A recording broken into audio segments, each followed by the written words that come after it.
Good morning. I'm Amresh Tiwari, editor, publisher, Double Helical.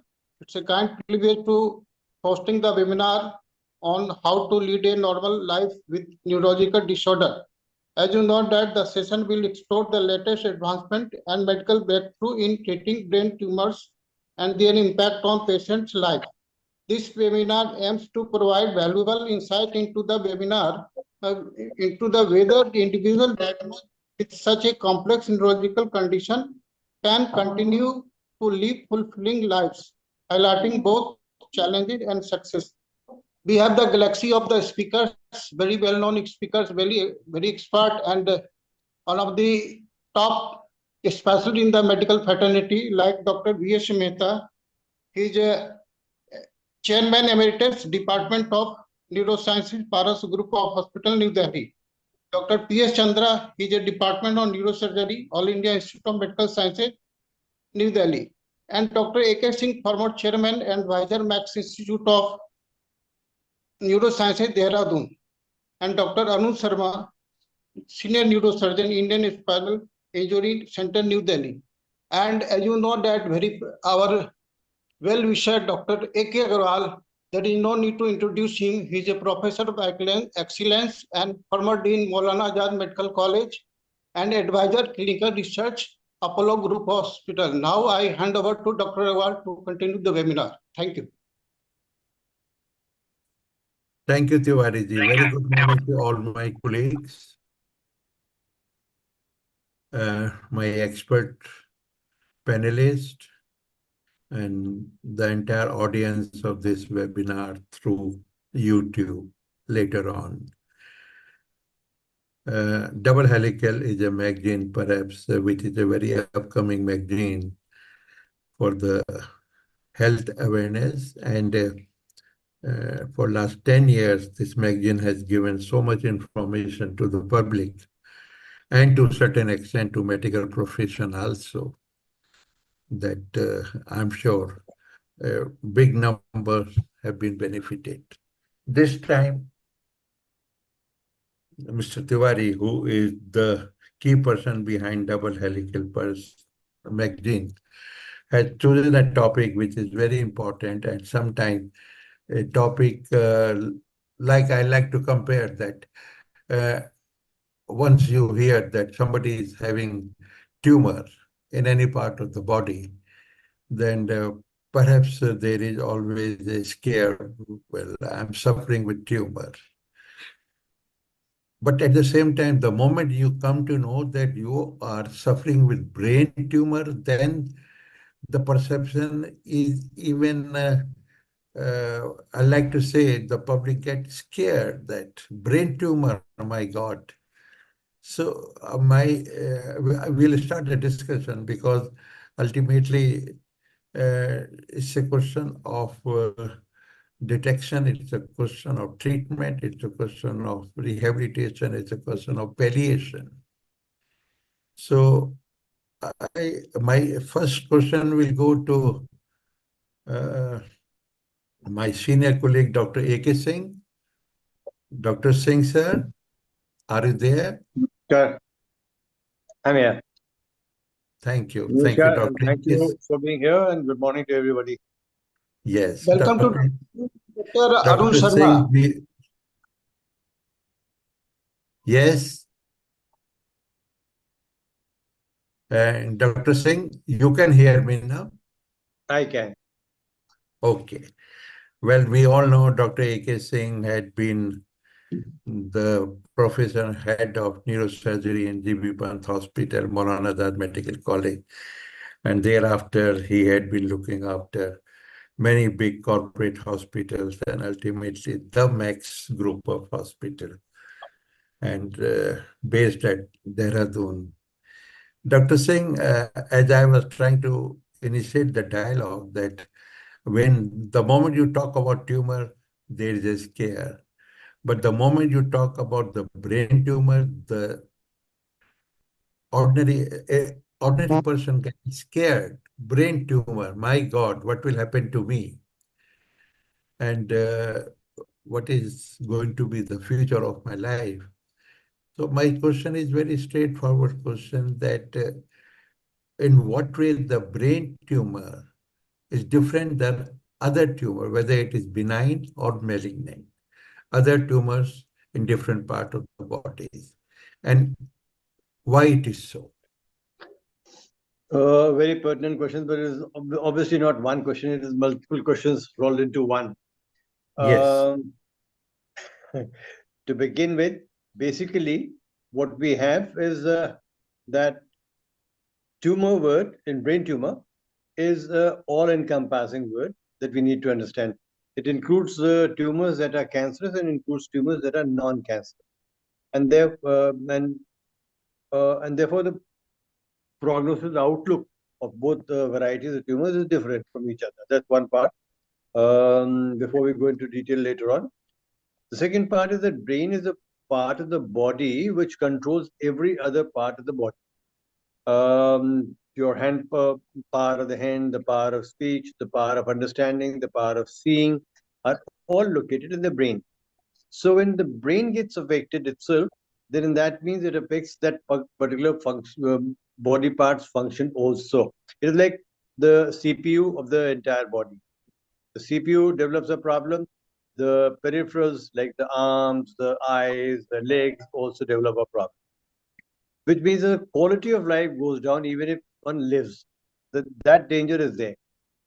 Number three is that perceptions linger on. Inevitably, our mind has a tendency to linger on to the negative. So we hear stories of somebody who had a brain tumor and is now a paraplegic, is not able to speak or has a problem or is no longer alive. So we focus on that rather than on the larger number of people who have actually survived and are quite okay. So these are three interlinked aspects, which I hope we will explore in greater detail as the time passes, as we continue discussing further. So definitely what you mentioned that since the brain controls the entire body, any part of the brain having a tumorous portion may affect depending upon wherever is the tumor is, Yes. right?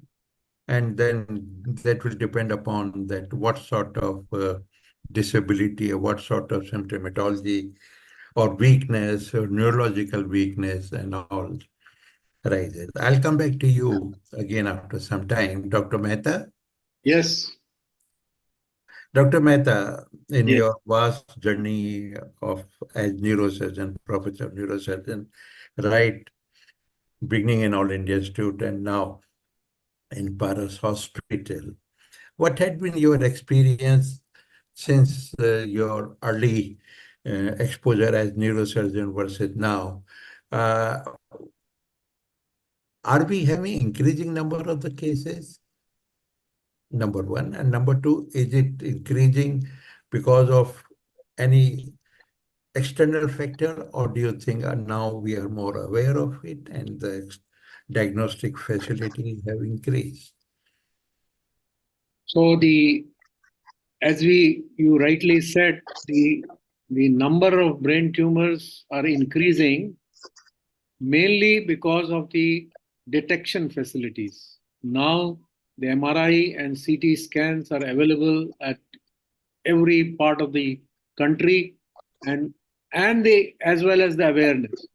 Earlier, there was concept that little headache or little visual loss, it may be because of eye or because of the something else. But today, because of the awareness, with slightest symptom, patient gets CT or MRI done, and therefore we are easily detecting these tumors in a much early stages. So that is the answer to your question, that we are detecting these tumors as well as the awareness have improved and increased.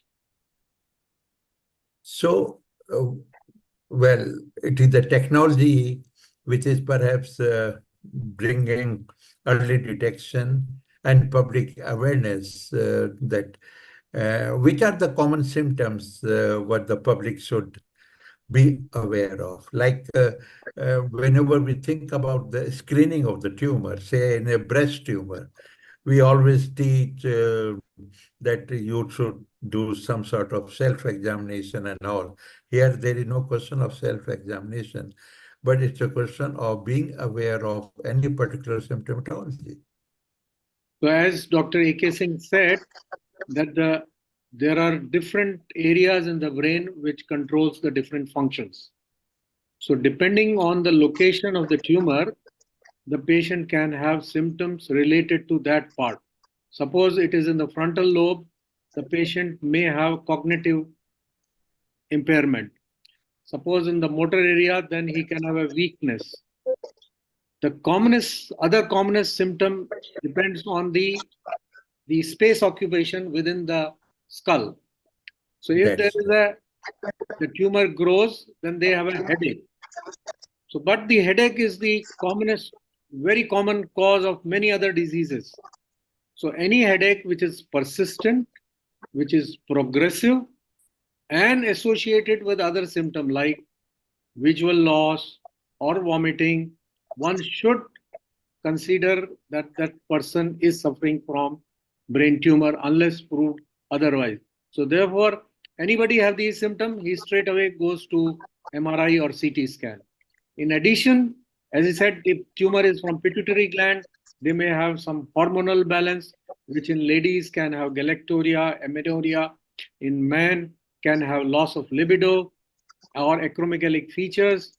Similarly, if any tumor related to one of the cranial nerves, then they can have symptom related to those cranial nerves. And the commonest is the hearing nerve. Suppose you have deafness or decreased hearing in one of the ear, that suggests an acoustic tumor. Similarly, if there is a weakness in any limb, then also you suspect. Similarly, there are seizures. One of the commonest symptoms of the brain tumor is seizures. So anybody who has seizures especially in adult age, one should rule out the brain tumor. Thank you, Dr. Mehta. I think you have enumerated some of the common symptomatology for which the public should be aware, and needless to say that headache, increasing headache, which is perhaps initial symptomatology, and seizures, etc. And obviously the symptomatology will come according to the need. Means the location of the tumors, as you have already described. One more question to you, Dr. Mehta, that as per your experience, there are possibility of benign tumor or malignant tumors. Out of 100, what is the ratio you think? Well, I would say about 1/3 or 30% of them are malignant tumor, but almost 70% are benign tumors. Now, the benign tumors usually produces symptoms because of the pressure or arising from that nerve. Whereas malignant tumor usually invades into the brain tissue or arise from the brain tissue. So those tumors which are benign, usually symptoms which occur because of pressure on the particular area of the brain, whereas cancerous tumor usually involves. So once your deficit have appeared, in benign tumor, you can expect that those deficit can improve once you remove the tumor, because that is only because of pressure. But if you come in late stages, then it sometimes produces irreversible damage and you may not improve. Whereas in cancerous tumors, our aim is to stop further progression by removing the tumor, extending the life period, and then submitting them for radiation and chemotherapy. Right. Thank you, Dr. Mehta. Can I proceed to Dr. P.S. Chandra? Dr. Chandra, yes. Can you hear me? Yes, sir. Yes, sir. Welcome to you. Dr. P.S. Chandra is Professor of Neurosurgery in All India Institute of Medical Sciences, a very advanced center as regards the neurosciences is concerned. Welcome again. Dr. Chandra, as Dr. Mehta said that there are possibilities of 30 to 40% possibility of malignant and majority are benign. And obviously, according to your experience, which are the commonest benign tumors of the brain, and what is the common symptomatology? So that, of course, we have already, this question has been asked, but precisely uh, which are the common benign tumors and their individual symptomatology? So that is a very good question. So here I would like to reiterate that approximately 10% of the patients come with incidental brain tumors, which are benign. And we are seeing this more and more commonly because of an easy access to imaging, as was mentioned by Professor Mehta. So nowadays, anybody has some headache, they walk in. So our sensitivity or our tendency to do the imaging is, the threshold is very, very low. So anybody walks in with any kind of headache to any neurosurgeon or neurologist, the patient sometimes insists that let me get an MRI so that I can be clear of anything. And then they find some kind of a benign tumor. And then they start rushing for opinions to neurosurgeons. So the commonest incidental tumor is meningiomas, which is most commonly found in women. And the commonest finding is some kind of a non-specific headache because of which they do an imaging. So I would have at least, I think in my OPD, at least around 20 to 30 patients, as I can remember, whom we just do a follow-up MRI for about 2 or 3 years, and then they're fine. We don't do anything else. In addition, the commonest benign tumors happens to be meningiomas, which can happen in any part of the skull. Then you have other types of pathologies. You could have something like a cavernoma, which also is not a tumor exactly, but it does have a tendency to bleed. Now, apart from the tumors being either just benign or malignant, the location is also very, very important, because that also has a lot of impact on the outcome. So, for instance, a pituitary adenoma, it's a completely benign tumor. But the challenge is the location, because it's just under the base of the skull, it's entrapped, it's under the visual fibers, because of which it causes loss of vision. And sometimes it could be a challenge to remove it completely. So patients present with visual challenges and hormone problems and other issues. Similarly, you could have tumors in so-called eloquent areas of the brain, which have some kind of a known function. For instance, they could present on the motor cortex, because of which the patient could have weakness of the hand and leg. And the surgery could also be challenging, because if you try to remove it completely, then patient could develop deficits. And nowadays we have some advanced techniques like doing them under awake monitoring. So patient is completely awake and we can map the motor cortex completely well. Another set of benign tumors can also present with seizures. So there are some tumors, and these pathologies are like gangliogliomas. It's a very common pathology. It's found in women who are between 20 and 30 years of age, and commonly found in temporal lobes. Temporal lobes are both, they're just present just above the ears on both the sides. And these patients present only with seizures, nothing else. The tumor never grows. So in this case, we are operating these patients only to cure their seizures or epilepsy. Some other tumors, there are very benign tumors called as dysembryonic neuroepithelial tumors or DNETs. They can also present with tumors. They never grow in size. They are there as such. Their whole life, they present in the same size, and we need to do surgery for them. So these are some of the important benign tumors. But what is important for us to understand is, has the patient presented with any kind of symptoms, or have we done just an incidental scanning and then we are pressing the panic button saying that, oh, if you found something on MRI? That's very common. And even when the radiologists write the reports, they write it in such a detailed and a very scary way that the patient often gets, they go into panic attack and then they start running around for second opinions. B, what is the location? Is it a relatively non-eloquent area or is it an eloquent area? C, what is the degree to which it can be with confidence removed completely? So tumors which can be, for instance, we have something like low-grade gliomas. So these tumors have to be removed completely. So if you don't remove, there is a chance that they could turn malignant or there could be recurrence. So again, when we do the surgery, are we able to remove the tumor completely? So these are some important things when we consider benign tumors. So summarizing, I would say that brain tumor is a very heterogeneous term. It's a very umbrella term. You have so many things in that umbrella.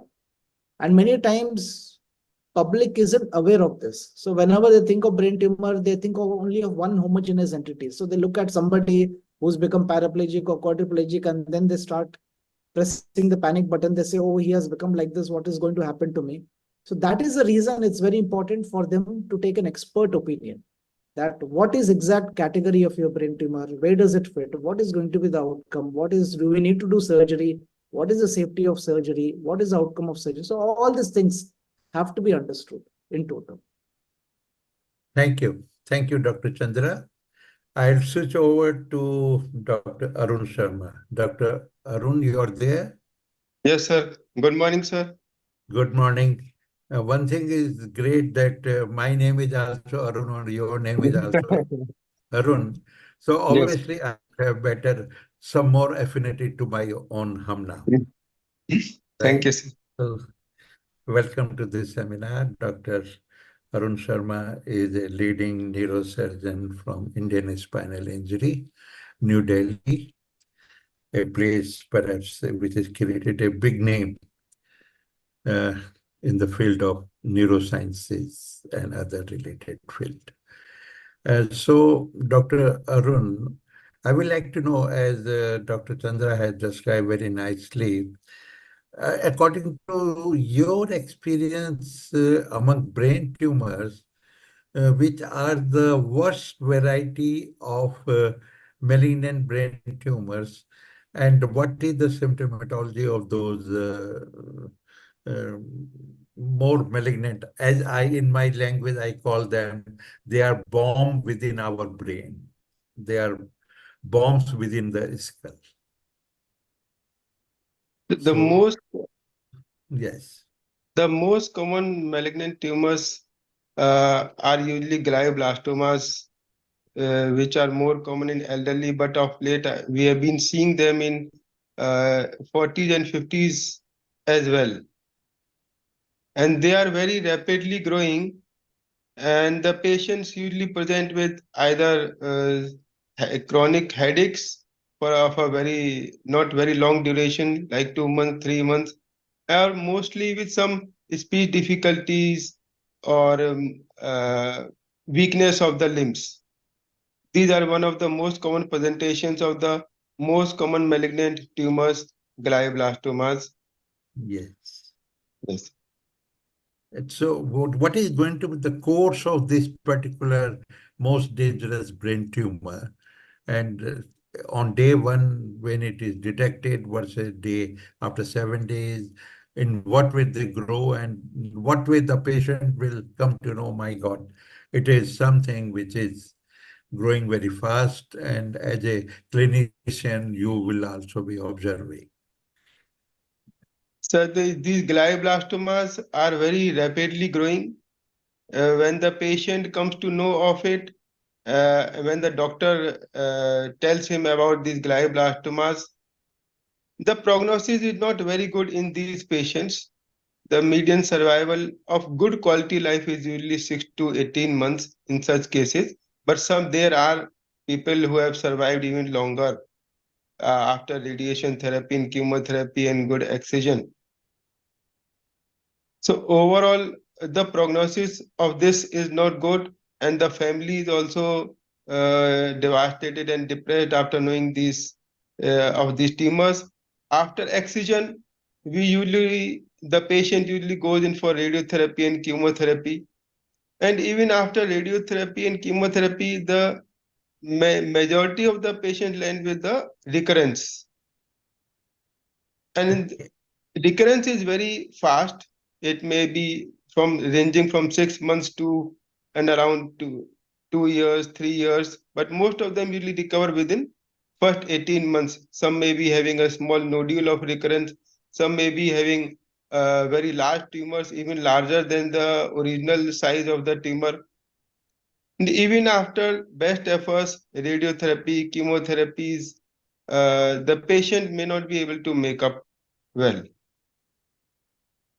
Thank you. Thank you, Arun. Now let me go back to Dr. A.K. Singh. Sir, Dr. Singh, can you hear me? Yes, I can. Okay. I'm waiting. I've It's a been very listening interesting to you. observation in my mind. And sir, when you were a resident or you started your career in neurosurgery, you used to diagnose brain tumor, right? So Yeah. those diagnoses in 70s versus today, I remember perhaps you had nothing but a one plain X-ray skull and Our some sort options of were very study limited glass. at that point of time. We had three modalities primarily that we used Yes, radiological parameters. One was an angiogram, yes, which we used to perform by putting in a needle in the neck in the carotid artery and see the vessels, whether blood vessels were displaced in one form or they were abnormal blood vessels anyway. That was the major modality.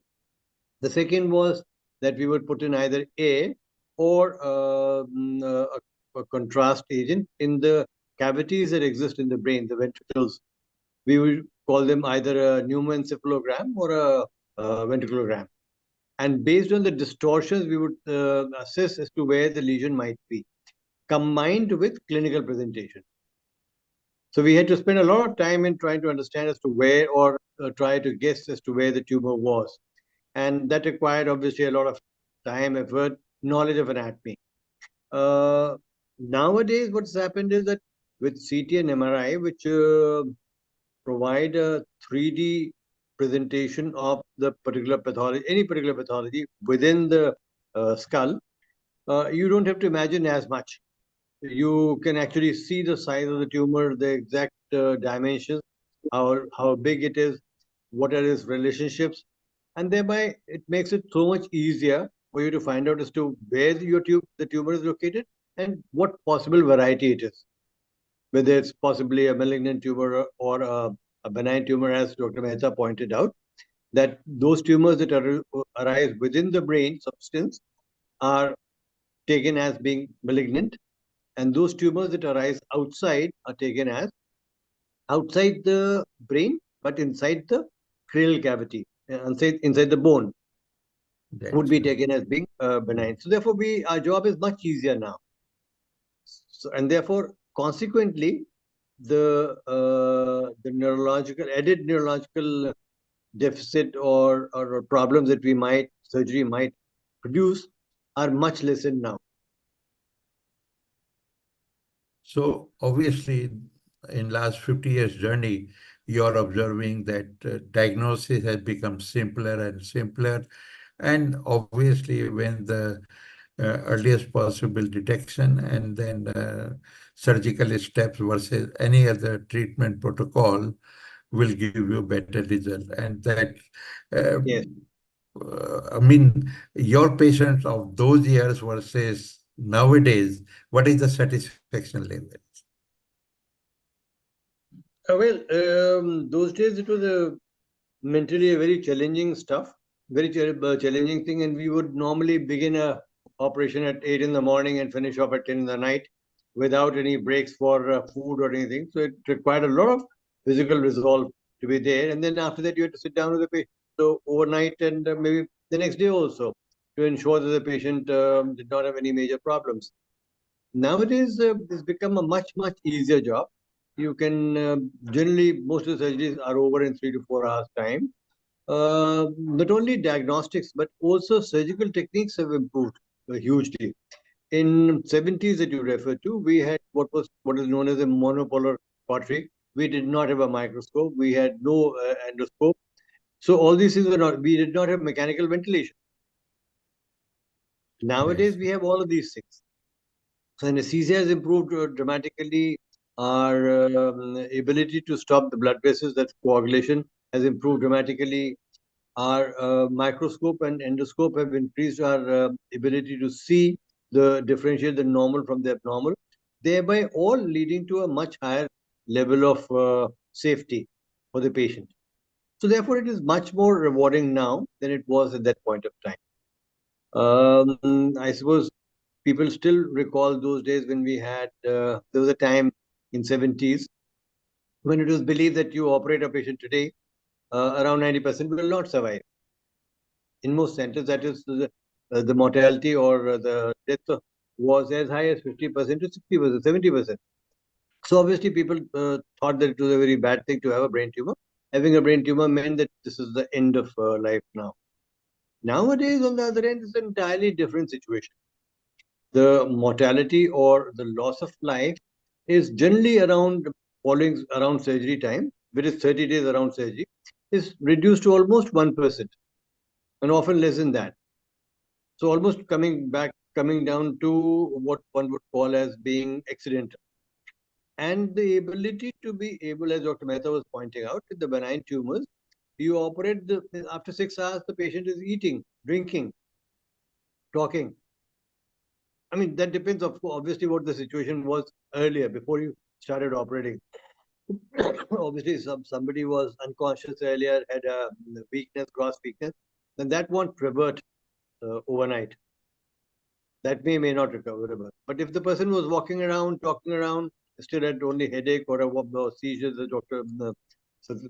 Chandra was pointing out, only seizure, then the possibility is very strong that within the next 24 hours, the person would be eating, drinking, walking. So there's a huge world of a difference now. Thank you. I think, Dr. Singh, the message from your side is very clear that, of course, one should not have a brain tumor. But at the same time, if at all it is there, then the situation which was 40 years back, 30 years back, 50 years back, it's changed now, and you need not to worry. Only thing that earliest possible detection. I always say, Dr. Singh, one thing, that the end of the last century, rather 2 decades of last century, has given 2 wonderful things. One is the imaging in terms of CT and MRI. And number 2 is the illumination endoscopic picture. I completely These are the wonders of last century, which has changed the whole scenario as regard our performance as medical doctors, as neurosurgeons, as ENT doctor, and perhaps patient is satisfied, but you as clinician is more satisfied. Obviously. Am I correct? Yes, you're absolutely right. Completely agree with you. Dr. Mehta? Yes. I think the same question goes to you, that obviously Dr. Singh has already described. Yes. And now with the situation, like you have been working in AIIMS, and we expect that the best possible technology is there in AIIMS, and now practically every hospital have acquired those best possible technologies. What had been your experience of dealing with brain tumor in past versus today? So if I say the last century or last 50 years, the advancement which have occurred in neurosciences is the maximum. In no other branch it has occurred so much has happened in neuroscience. As Dr. A.K. Singh said rightly, that earlier we were diagnosing by an indirect methods, angiogram, PEG. There was no direct evidence of a tumor. But because of the shift of some structure, so probably the tumor is here. And we were making a big craniotomy and then resecting little bit of tumor and then seeing the tumor and then removing the tumor. And we don't know where we are ending with the tumor or complete removal or not done. So therefore, the prognosis is also not good, and the outcome in the terms of disabilities were also very high. So it was considered that if you operate on a brain tumor, he will develop hemiplegia or even may not survive. But today the scenario have changed completely. Today, we do not expect that any patient should develop any new neurological deficit. That, in fact, is rare happening to occur. Because however the patient, whatever the patient is, no new neurological deficit should occur. In fact, they should improve in neurological deficit depending on the nature of the tumor. If it's a benign tumor, pressing on the brain structures, then they should improve. In malignant tumor, yes, it happens that whatever deficit has happened, they may or may not improve.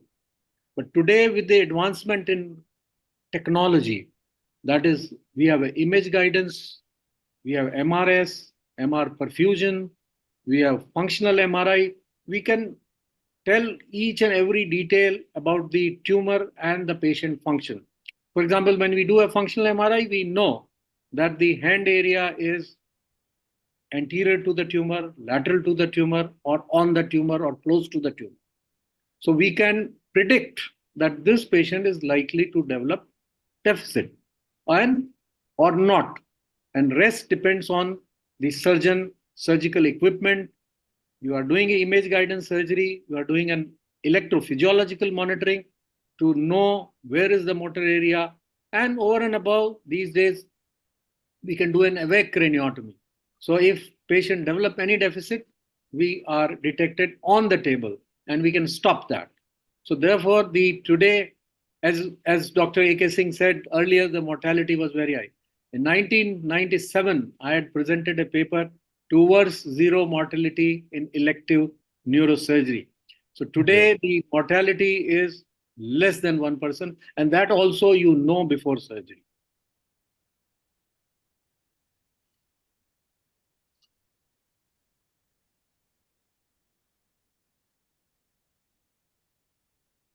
Dr. Mehta? Yes. Sorry, I couldn't hear you. It's okay. It's okay. So thank you very much for giving hope to the entire public that today things are so advanced that unfortunately, if the suffering is there, one can always get the best possible treatment, and less than 1% is the mortality. That really brings up the hope of the person and society that brain tumor is bad, but need not to worry. Dr. Chandra, can you hear me? Dr. Chandra? Yes, sir. I can hear you. That's right. So after hearing two important discussion regarding old and the new era as regard the brain treatment, and of course, you are a very experienced neurosurgeon, but definitely somewhat younger than those like Dr. A.K. Singh and Dr. Mehta. And you are experiencing the surgical aspect of tumor with all the latest technologies you are having. Which are those technologies which have facilitated you as surgeon? And where do you think is going to be the future?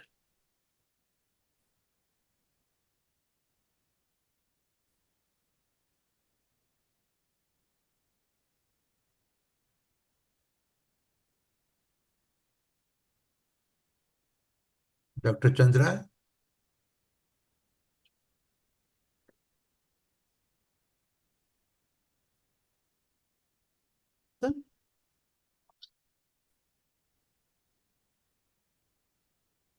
Dr. Chandra, Hello. please. Yeah, we are not audible, sir. Am I audible?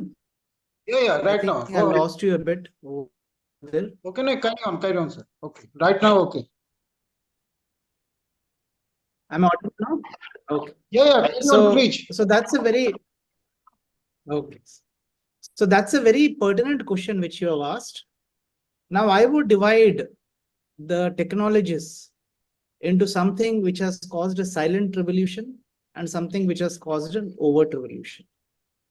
Now, in the overt revolution, obviously, as Professor Mehta and Professor A.K. Singh has mentioned, there has been tremendous leaps and bounds in the imaging as well as intraoperative techniques. In the silent techniques, in the silent revolution, we've been having a lot of developments, particularly in the areas of imaging. For instance, nowadays we routinely do something called as tractography, where we map all the tracts of the brain. So when we operate, we are able to understand where is the localization of which tract and what is the function which it carries. The second is the silent revolution of intraoperative monitoring. Now, again, I call it as a silent because it's been there for the past 2 or 3 decades, but there has been a learning curve to it. And now increasingly, almost in every center, it's become mandatory to use intraoperative neuromonitoring. So all of us now use, various techniques like motor evoked potentials or SSCPs intraoperatively, by which we can map the eloquent cortex. The third thing is the surgical technique itself. The surgical technique itself over years has refined considerably. So nowadays, surgeons, we have learned how to respect the brain tissues much and much more. We nowadays perform something called as retractor-less neurosurgery, which means we do not apply any retractors. Again, this has been a silent revolution. This has been incorporated into training. So we have tumors anywhere, we use less and less retractors, or we don't use any kind of retractors to, retract away the healthy brain. And then similarly, there has been intraoperative fluorescent techniques by which we can identify tumors intraoperatively. And then more recently, we are using even techniques like visual evoked potentials. So we are operating tumors in the visual areas or close to the areas of the brain, where we can, do intraoperative visual evoked potentials and then identify which are the tracts responsible for vision. In addition, in the areas of epilepsy, again, there has been considerable development. So we know that some tumors present only with epilepsy. So nowadays, we are able to implant electrodes inside the brain, and we are also able to map out the entire networks which cause epilepsy, and then remove the tumor and the abnormal networks around it very, very safely. So these are some of the technologies, and they're constantly emerging and they're modifying itself. So it's not a single technology. It's a group of technologies which is modifying, remodifying, and evolving continuously, and again being used by the surgeon, and the surgeon feels more confident with it. Again, the technology is evolving. For instance, neuronavigation. So about a decade, even a decade back, neuronavigation was a luxury in most of the departments. But nowadays, it's mandatory. And the neuronavigation itself has evolved quite a lot. So using neuronavigation, not only can you very accurately localize the tumor, but you can also go to more advanced algorithms, like you can look at the tracts, you can look at other areas, you can do a lot of stuff with it. So I would say that, as Professor Mehta has pointed out, I don't think in any other subject has there been more development than in neurosciences, because it's obviously a very exciting area. Everybody is interested. Even Elon Musk is interested, because we want to know what is happening inside our brain. We want to know how do we exactly think. So that's a very fascinating area. And that's the reason why technology is really pushing the limits of safety quite a lot. And that is leading to the evolution of technology.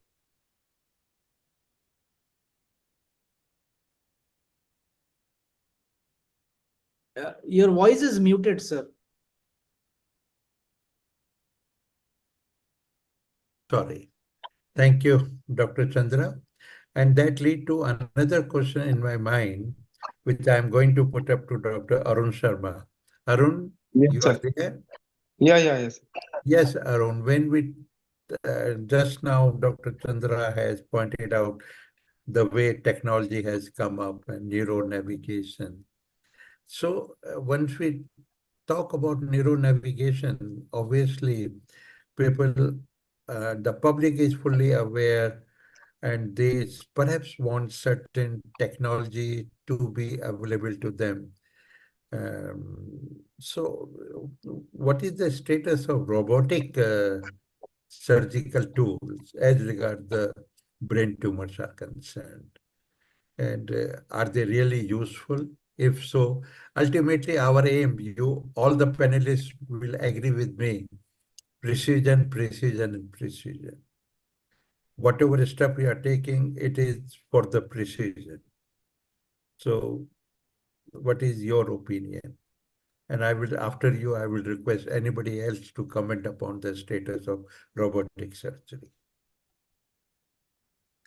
So, and not exactly robotic surgery exists in the field of neurosciences, but neuronavigation is no less than robotic, because neuronavigation, and the intraoperative dyes, they help you to define the extent of tumor, better help you to remove the maximum tumor and make the patient tumor free. You achieve good margins without too much of retraction, as Dr. Chandra sir has said.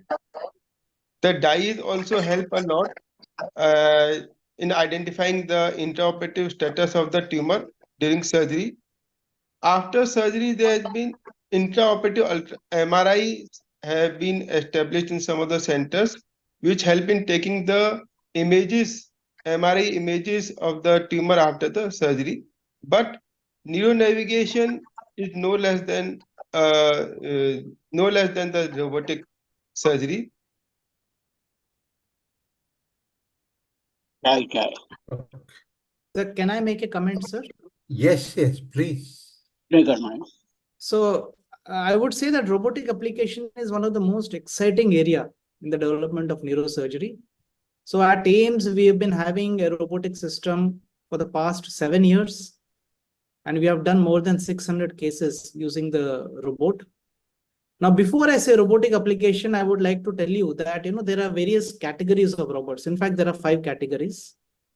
So the highest form of, the most complex category is where the robot does everything on its own. It even does its planning, it does its surgery, it does everything, which doesn't exist anywhere in the world. So even so-called Da Vinci robots, ultimately it's driven by the surgeons. It's not as if it's got an artificial intelligence and the robot is doing surgery by itself. Now in neurosurgery at this point, what robotic device has achieved is that it is able for us to reach to a target very, very accurately. And it has been able to provide a very stable arm so that we can use this arm in order to do some kind of surgery, or we can do some kind of access to this target. So currently the use of robots is not so much, because it helps us to take us from a point A to point B in a very, very accurate manner. So it is used for placing electrodes very accurately in the brain. We call them as stereoelectroencephalography. So we placed over 1,000 electrodes in AIIMS, and we use this mostly for epilepsy in order to map out the abnormal networks. B, it could be used to hold some endoscopes so that one could do endoscopic surgery very, very accurately. And C, it could be used to do some kind of a minimally invasive surgery. So for instance, we have been using robots to treat some very complex epilepsies. So there is a type of epilepsy called as laughing epilepsy, where there is a tumor exactly in the center of the brain. This tumor doesn't grow. It's called as a hematoma. It's not even a tumor, it's a malformation. But we can call it as a tumor for the knowledge of general public. And this tumor presents with seizures where the person has uncontrollable bursts of laughter. And this area is very, very difficult to access. So using robotic systems, we've been able to, and we published more than 10 papers on this. We've been able to create electrodes which can go to this area, and we burn the connection between the tumor and rest of the brain. And more recently, we are using robotic systems in order to, again, disconnect one whole half of the brain from rest of the brain, which we call as a robotic guided hemispheric disconnection. Again, this has been published. It's come on the cover page of JNS. So here it's a bloodless technique, because these are kids who present with severe epilepsy. They have 100 to 200 seizures a day. So we disconnect one half of the brain. So yes, robotic application is very much there, and it will be very exciting for us to see how they evolve. So we are all looking how robots can be integrated with AI to see if they can actually do the entire surgery themselves. But in neurosurgery, as of now, there is only a limited role, but definitely there is a very, very important role for that. Thank you, Dr. Chandra. And needless to say that robotic and AI is perhaps one combination which is coming up, and especially AI for various aspects of brain tumors is very important. Perhaps today we'll not be talking about AI, but I will like to go back to Dr. A.K. Singh, sir. Dr. Singh? Ji. Sir, yep, I was keen to know that along with surgical aspect, depending upon the nature of the tumor, at times you do recommend radiation and medical oncological support. Nowadays, medical oncological support, perhaps they start claiming a lot different tumors, malignant tumors, and I've gone through certain reports, and perhaps their jurisdiction as regard the uh, what you call, I won't call cure, but to a certain extent, extending the good quality of life. What is your opinion? The Especially two things that immunotherapy or you mentioned, the other, what we currently continue to call them as adjuvant therapies. yes. That is radiation therapy, medical therapy, and immunotherapy. Now, radiation therapy obviously has a lot of role, and it is useful in many varieties, from malignant to benign tumors, and depending upon the location. And we have many ways in which we provide it. The two broad groups being teleradiotherapy and brachyradiotherapy. Brachy is very less commonly used, but teleradiotherapy is often used. And we have three major modalities: standard teleradiotherapy, cyberknife, and gamma knife. Right? That's as far as precision is concerned, depending upon where you want to irradiate. About medical oncology therapy, we have comparatively lesser applications in the brain than the rest of the body. Brain, there are some tumors which are responsive to hormone therapy or drug therapy of different varieties. One of which are the functioning tumors of the pituitary that I think Dr. Mehta had alluded to. There's a variety which is commonly known as prolactinoma, which produces galacturia and other such things. That responds very well to medicines that would suppress the formation of prolactin. Then for malignant tumors, we have basically only one medicine, that's temozolomide, which is found to be useful. But then that is an addition, add-on. After radiotherapy and chemotherapy, it would extend life by another 10%. So, and then we have medulloblastomas where chemotherapy works. Immunotherapy of different varieties has been tried, has been actually been going on for the last 30 odd years that I'm aware of. The results have been somewhat mixed. The different varieties that have been tried. Every now and then something or the other comes out promising, but on further trials, it is yet to meet the general wide application. So as of now, one hopes that there would be soon enough some medicine or some immunotherapy that would work against the most common tumor and the most devastating tumor, glioblastoma multiforme, for which we have actually currently no cure at all. Thank you, sir. I think you have given us a brief about the adjuvant therapy. Dr. Mehta? Yes. A lot of articles are coming in not only medical journals, but in our WhatsApp industry also, and which perhaps gives some hope to those who are needy. People are talking about high frequency MRI guided ultrasound therapy. Whether Yes, I so, have also seen on WhatsApp it's been reported for certain yes. So treatment. I want your expert Well, opinion and no, other I people have because no practical experience, and I don't think it has become very popular at the moment, and I think it's still under the experimental stage.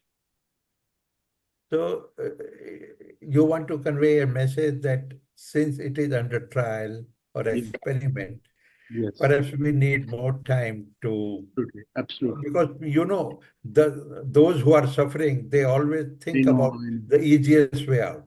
I know. No, it's not only that, if I may come in. Yes, Yes. As Mehta pointed out, this is something that is there in the air primarily because everybody is looking for an option only when there is no perfect answers available currently. Correct. So people go around looking, and ultrasound guided therapies have worked quite adequately in non-brain tumor cases, for gynecological tumors, for example. The advantage, obviously, over radiation therapy is that ultrasound is a non-ionizing. So the side effects are lesser. If it serves the same purpose, yeah. So that's the major reason why. Something like HIFU in gynecological conditions or in prostate and all. Yes. But so, I mean, I'm sure this concept is Ultrasound has good. been used, Dr. Agarwal, ultrasound has been used for producing lesions within the brain.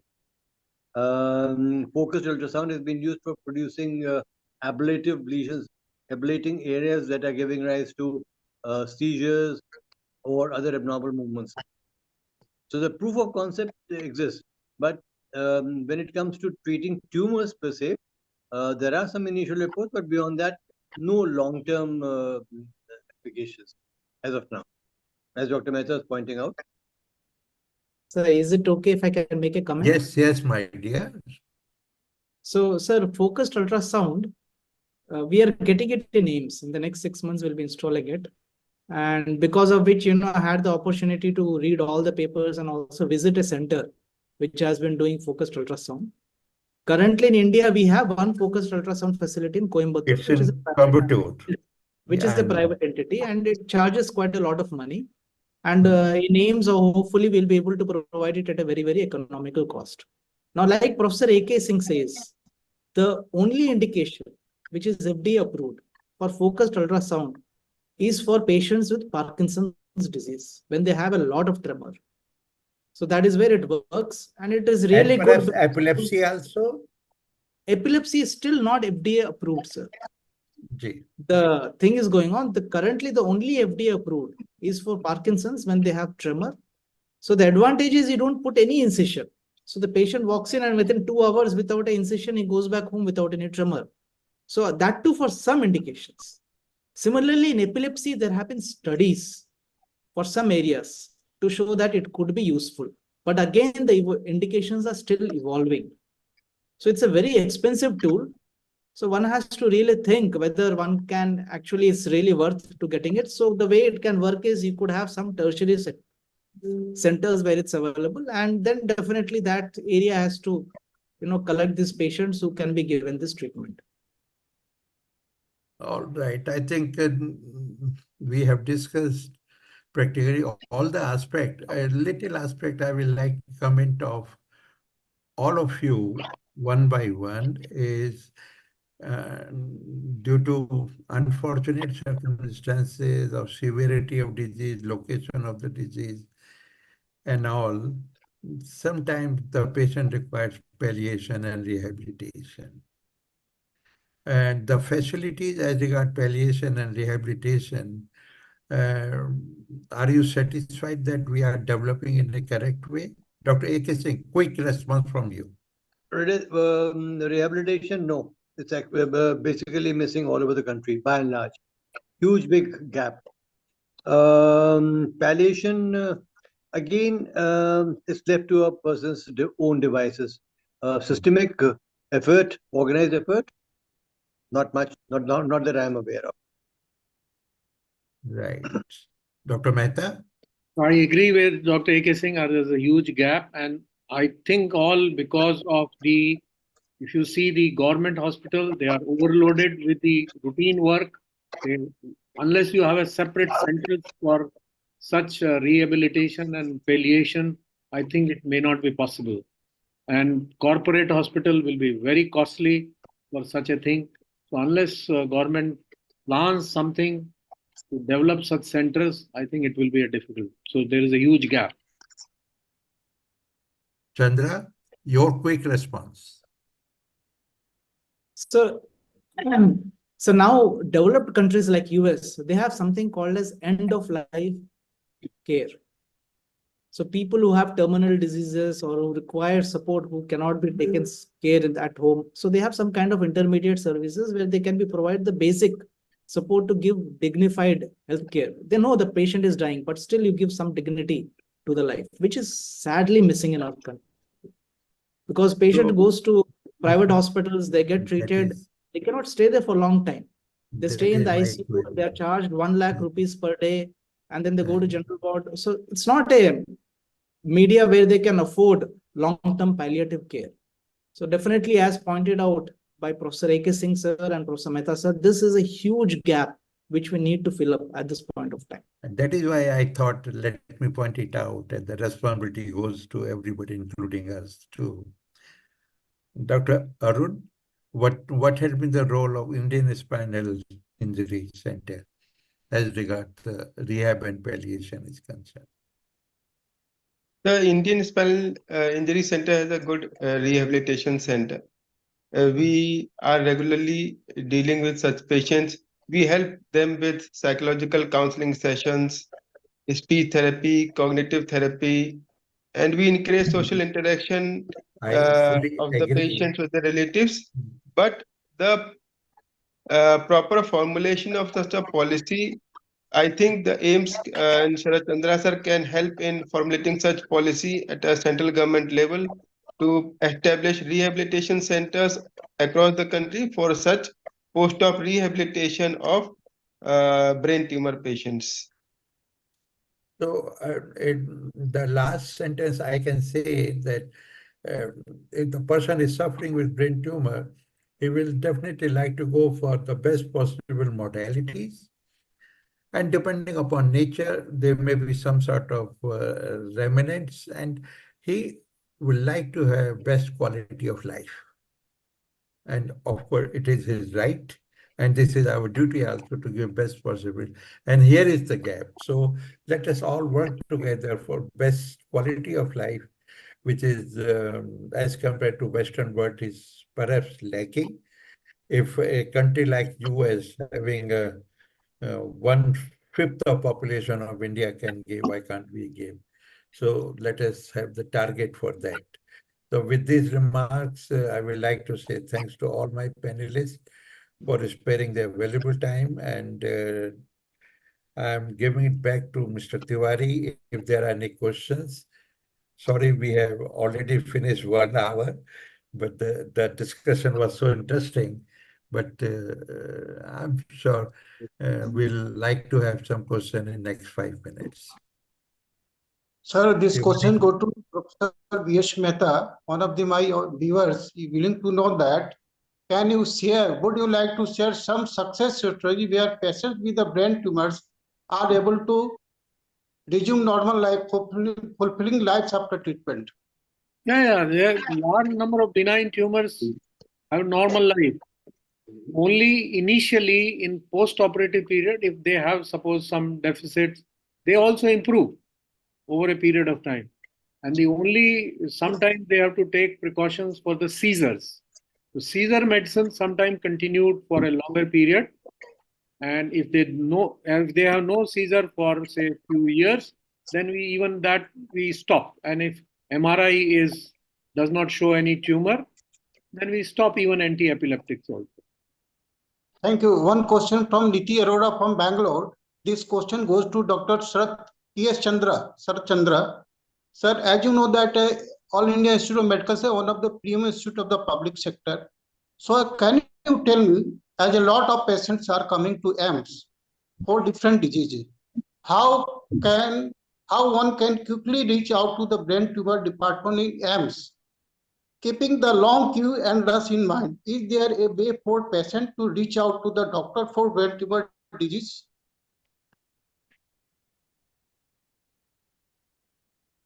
So a lot of our faculty operate brain excuse me. So a lot of our faculty operate brain tumors, and I do agree that there is a huge challenge because of the number of patients who reach out to AIIMS. But we do have a policy where patients with brain tumors who require immediate surgery are admitted out of turn, and we are trying to do our best. There are limitations to what we can do, but yes, we are doing our best. We have a waiting list, but any patient who comes with a brain tumor, he is admitted out of turn and operated as early as possible. This question goes to Dr. A.K. Singh. Sir, this question raising from Jaipur, Tejas. One of my viewers, Tejas from Jaipur.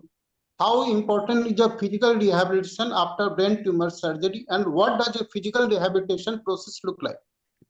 What do you say? Basically, physical rehabilitation is primarily required when there is a neurological weakness deficit, is how we call it. When somebody has a weakness or a loss of sensation or a difficulty in understanding. So depending upon the kind of a problem a person has, the rehabilitation program is done accordingly. Supposing somebody has a swallowing difficulty because of the illness that the person had, then the swallowing rehabilitation exercises are given. Somebody has a speech problem, then speech therapy is to be given. When somebody has a weakness in one limb, in the upper limb or lower limb, then a focused physiotherapy, muscle building exercise will be done. Then sometimes the muscles are fine, but the brain disconnection is there. So we have stimulators which we use for stimulating the brain, so that the brain can start, the brain and the limb connection can restart. It can be a long-term procedure. And in fact, there's only one center that I'm aware which has been doing it very regularly, and that is Dr. Abhishek Srivastava's center in the Ambani Mumbai. Kokila Hospital in Mumbai. They have a very nice center. Thank you. This question goes to Dr. Arun Sharma. Sir, can you tell me, are there any dietary or exercise recommended that can help improve the quality of life for patient living with a brain tumor? What do you say? As Dr. A.K. Singh sir has already said, it depends on the extent of deficit the patient is having, the type of deficit the patient is having.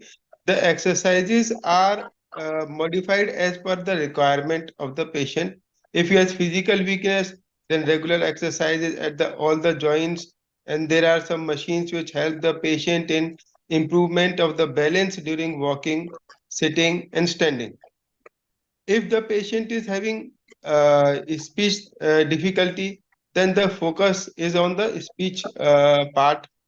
And some neurological exercises are also done where the cognition is hampered.